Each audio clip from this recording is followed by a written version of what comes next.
Hello, hello, hello. Thank you for joining me on day two of reading the entire Bible. I want to thank you for coming along on the journey. I apologize for the delay on of the second video, but the next ones, three, four, five, because will be more, what's it called, more released on a steady pace. I will try to have them released on a steady pace. Hopefully, every 2 to 3 days, something like that. So I'm hoping I can do that. Kind of hold me to it.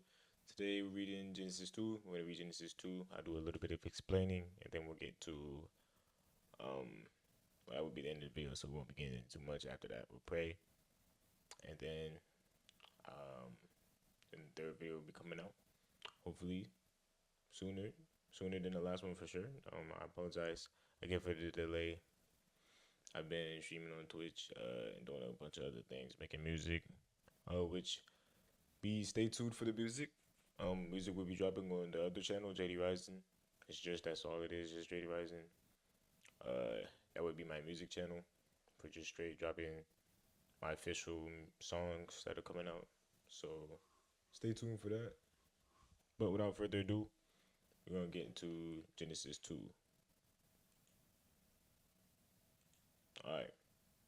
So I apologize for the bright screen. I really can't tone it down right now. I might end up using another Bible on my just so I can get the dark mode. This is very, very bright. Like very bright. But anyways, let's get into it. Genesis 2 says, so the creation of the heavens and earth and everything in them was completed.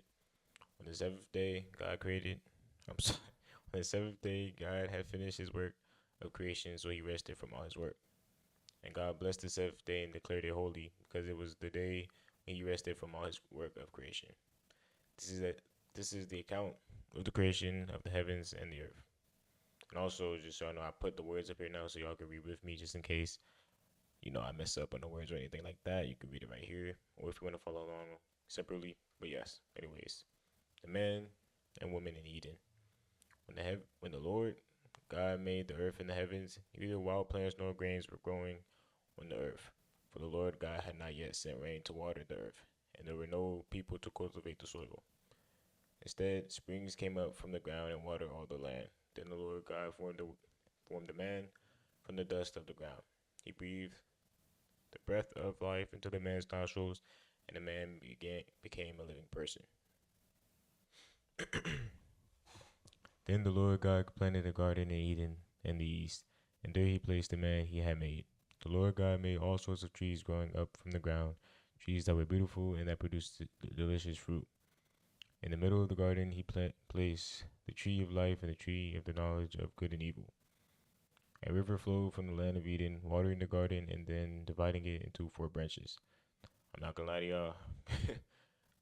I'm gonna mess up these names that's coming up. But the first branch, called the Pishon, flowed around the entire land of Havilah, where gold is found. The gold of the land is exceptionally pure. Aromatic resin and onyx stone are also found there. The second branch, called Gihon, flowed around the entire land of Cush. The third branch, called the Tigris, flowed east of the land of Ashur. The fourth branch is called the Euphrates. The Lord God placed the man in the Garden of Eden to tend and watch over it. But the Lord God warned him, "You may freely eat from any fruit." Hold on.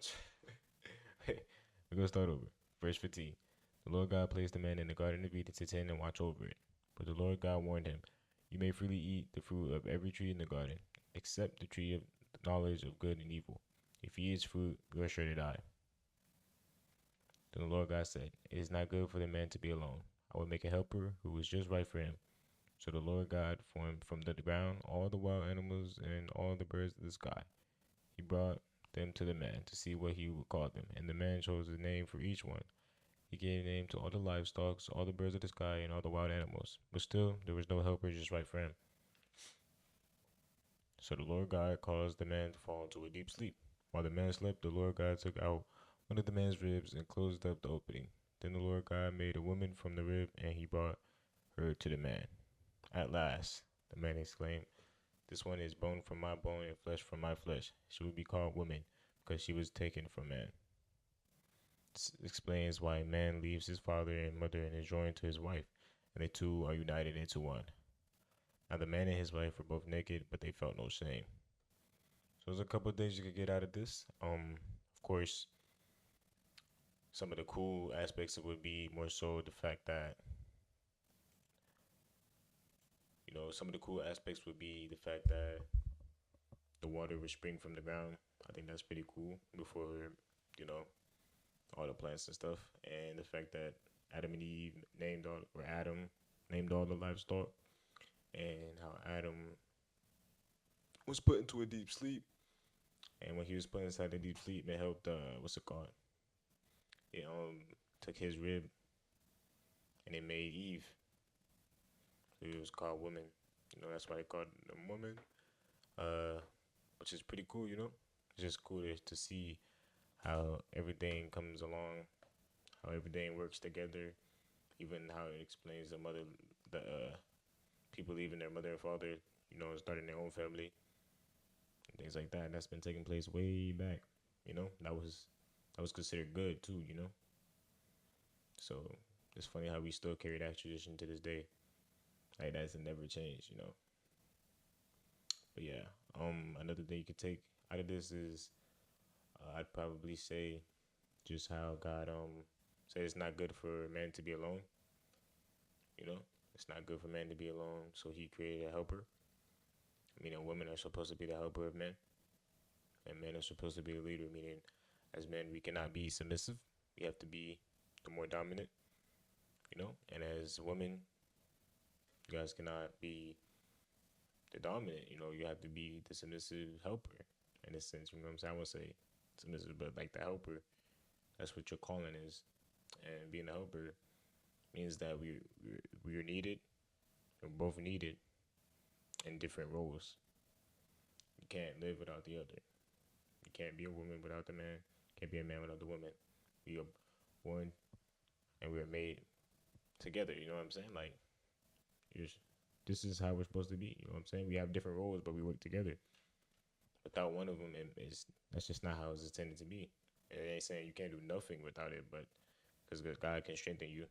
God can work in mysterious ways, but it's not good for the man to be alone.